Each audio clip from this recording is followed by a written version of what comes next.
We go seek forgiveness directly to Allah subhanahu wa ta'ala, and we complain to Him of our shortcomings, and we ask Allah subhanahu wa ta'ala to forgive us. Allah subhanahu wa ta'ala, in another hadith, He tells us about Sayyid al-Istighfar, the master dua of istighfar, seeking forgiveness to Allah subhanahu wa ta'ala. And this is from a hadith. So Prophet Muhammad sallallahu alayhi wa sallam, he says, whoever says, Allahumma anta rabbi, la ilaha illa ant, khalaqtani wa ana abduk, wa ana ala ahdika wa wa'dika mastata'at, a'udhu bika min sharri ma sana'at, abu'u laka bi ni'matika alayya wa abu'u bi dhanbi, faghfir li, fa innahu la yaghfiru dhunuba illa ant. Whoever says this, that he says, and firmly believing in this is what the hadith says. Whoever says this dua and firmly believing in this dua and thinks this is all true and knows it is all true, he says, O Allah, you are my Lord, Anta Rabbi, you are my master. You have created me. Khalaqtani wa ana abduk, and I am your servant. And I'm upon your covenant and your promise, I will do whatever I can do. I seek refuge from whatever shortcomings I have done, whatever I have done that was wrong. I confess to you your bounty you have given me, and I confess that I have committed sin. I confess to you all my sins. So forgive me, because there is none that will forgive my sins except for you. Prophet Muhammad sallallahu alayhi wa sallam, he says, whoever says this firmly believing in this dua, if he says it inside the night, if he dies before the morning, he will enter paradise. And he says this at night, and before he wakes up, he will be entered paradise. This is for the one who truly believes and acts upon this dua, and who knows that Allah subhanahu wa ta'ala is there for him, and He is the one that will forgive his sins. This is called Sayyid al-Istighfar. You can find this dua. There is multiple versions of the Adhkar al-Sabah and al-Masa. So when you see this, a lot of the versions, this dua is actually in there. So if you look for the morning Adhkar or the night Adhkar, you will find that dua. Or you can also search for Sayyid al-Istighfar, the master of Istighfar. You make this dua and firmly believe it in your heart, paradise is yours if you act upon it.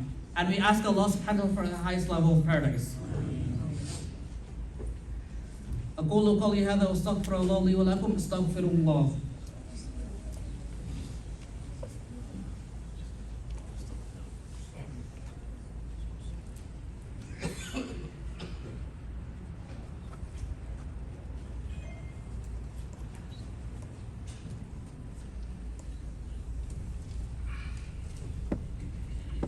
إن الحمد لله نشهد أن لا إله إلا الله ونشهد أن محمدا عبده ورسوله وبعد.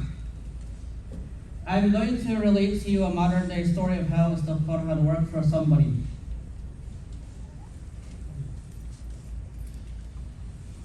There was a talk on the Cairo radio station where the Shaykh was talking about istighfar and the benefits of istighfar. And so a sister who was in her 50s, she calls the program and she says, I have an important story to tell. I would like to share with every single listener out there so that they may benefit from istighfar.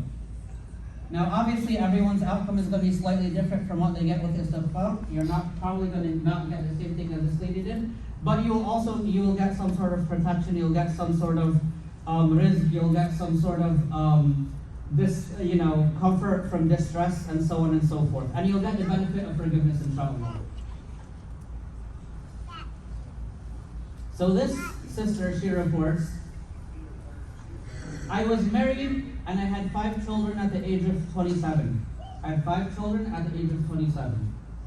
My husband died at the age of 33, she says. The income that he made was exactly the same that he spent.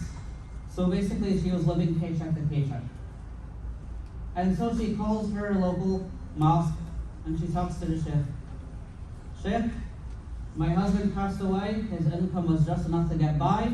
I'm not sure what I'm going to live off of. What should I do?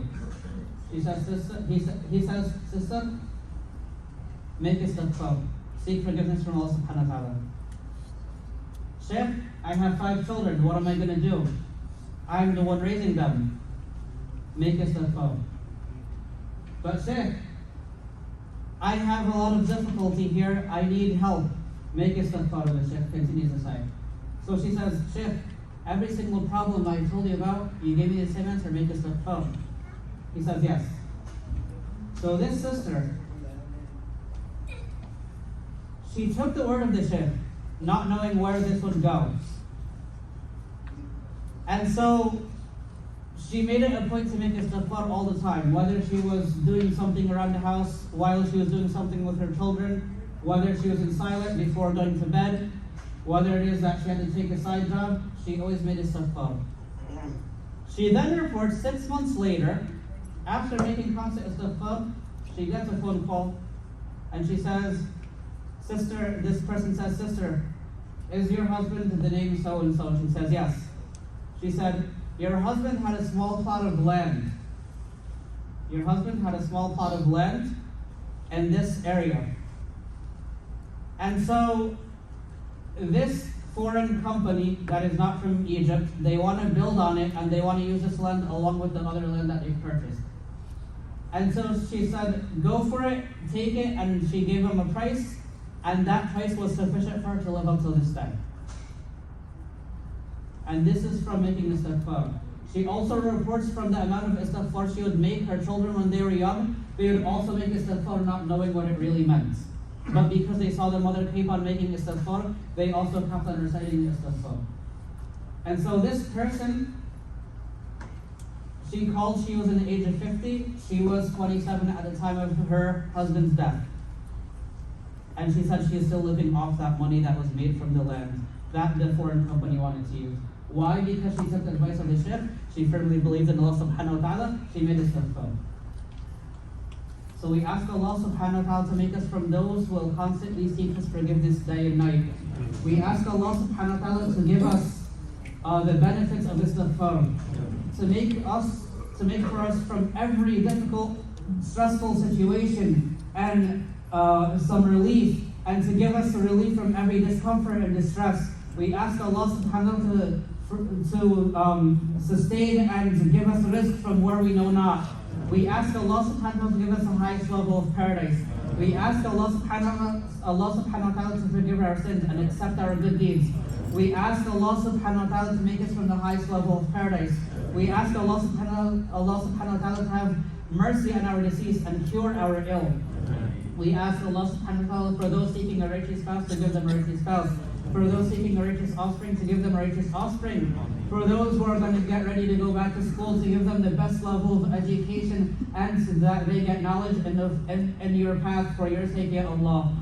We ask Allah subhanahu wa ta'ala to make us from those from the highest level of paradise. We ask Allah subhanahu wa ta'ala to make us from those who are guided. We ask Allah subhanahu wa ta'ala to unite the Muslims. ربنا لا تؤاخذنا إن نسينا أو أخطأنا ربنا ولا تحمل علينا إصرا كما حملته على الذين من قبلنا ربنا ولا تحملنا ما لا طاقة لنا به واعف عنا واغفر لنا وارحمنا واعف عنا واغفر لنا وارحمنا واعف عنا واغفر لنا وارحمنا أنت مولانا فانصرنا على القوم الكافرين وصل اللهم على سيدنا محمد وعلى آله وصحبه وسلم. Do not forget to donate to the masjid with أقم الصلاة.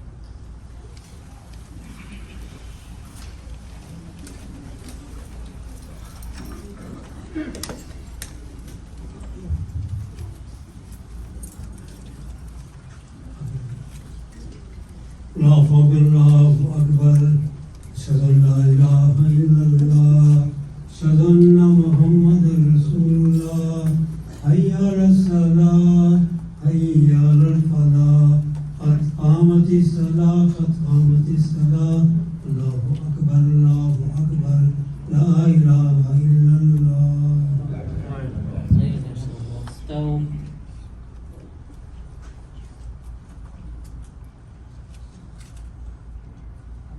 Allahu Akbar.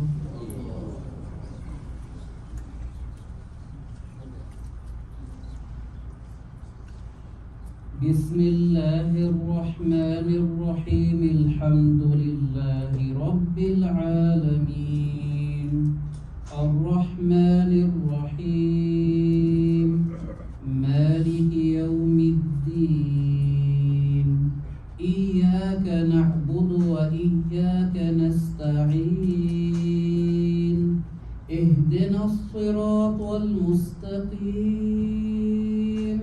صراط الذين أنعمت عليهم غير المغضوب عليهم ولا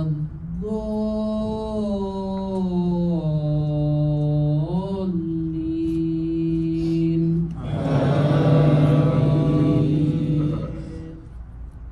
إذا جاء نصر الله والفتح ورأيت الناس يدخلون في دين الله أفواجا فسبح بحمد ربك واستغفره إنه كان توابا الله أكبر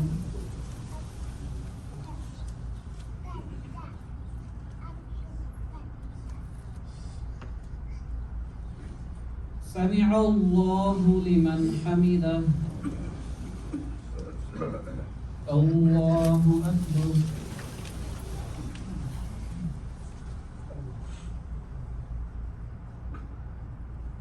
الله أكبر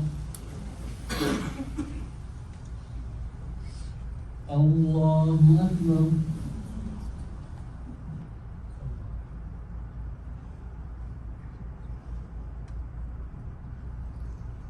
الله أكبر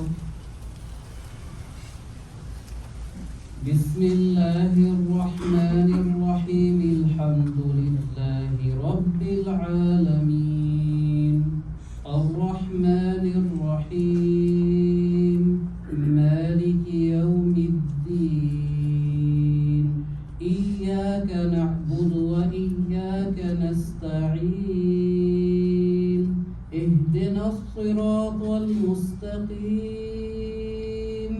صراط الذين أنعمت عليهم غير المغضوب عليهم ولا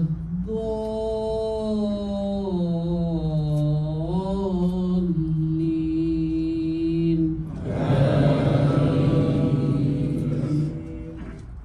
قل هو الله أحد الله الصمد لم يلد ولم يولد ولم يكن له كفوا أحد الله أكبر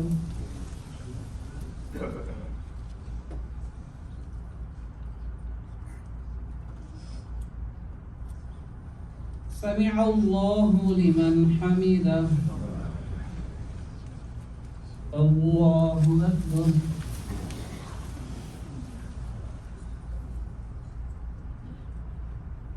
الله أكبر الله أكبر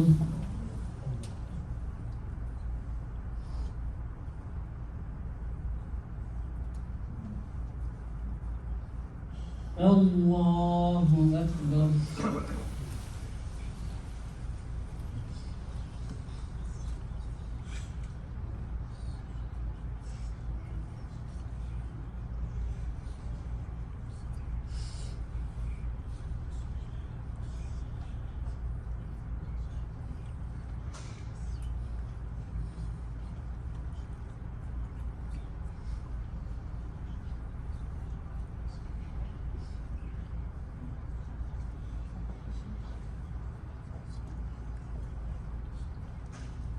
السلام عليكم ورحمة الله السلام عليكم ورحمة الله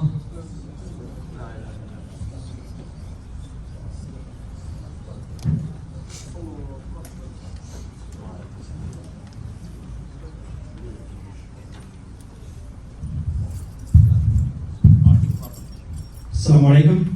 Couple announcement, inshallah. One is tomorrow we're having our Fajr on the beach. You may ask, why Fajr on the beach? Fajr on the beach is we have an opportunity to observe Allah's magnificence, the creation of Allah subhanahu wa ta'ala, and to be with Muslims and to be in nature. Please make sure you come out. Salah begins at 5:30 a.m. Inshallah. We encourage family to carpool. For those older brothers who cannot drive early, please hook up with someone that they can drive, inshallah. There will be also a light breakfast that will be served. Bring the kids, bring the family. This is the last program on the beach before school reopens. So you really want to benefit, inshallah. Very, very important. The address is 1300 Ocean Avenue on the flyer. It may say 1250, but 1250, 1300 is in the same ballpark. I say 1300 so you could remember that. 1300 Ocean Avenue in Osbury Park. Osbury Park, please, looking forward to see all of you, inshallah. The second thing is there will be a sister class, inshallah, that will be starting very soon. And it's called Pearls in a Necklace, to learn the Qaida and the Quran and Nuraniya. Please join this class for sisters, and it will be taught by Sister Ustaza Naila Firdaus, inshallah. The flyers are out. You can sign up. It's a very small nominal cost to be in the class, inshallah. The third thing, please, brothers and sisters, when we come, please park properly, because it's getting a little, out of hand. And we also encourage brothers and sisters know that we have a second Jumu'ah, which is 1:45, because if we start to crowd up the first Jumu'ah, inshallah, it can be a little problematic for us. So please try to be between the first and the second Jumu'ah. Jazakumullah khair. May Allah bless you. May Allah take you back safe home. Inshallah, looking forward to see most of you, or not all of you, inshallah, tomorrow morning at Fajr. Jazakumullah khair. Assalamu alaikum wa rahmatullahi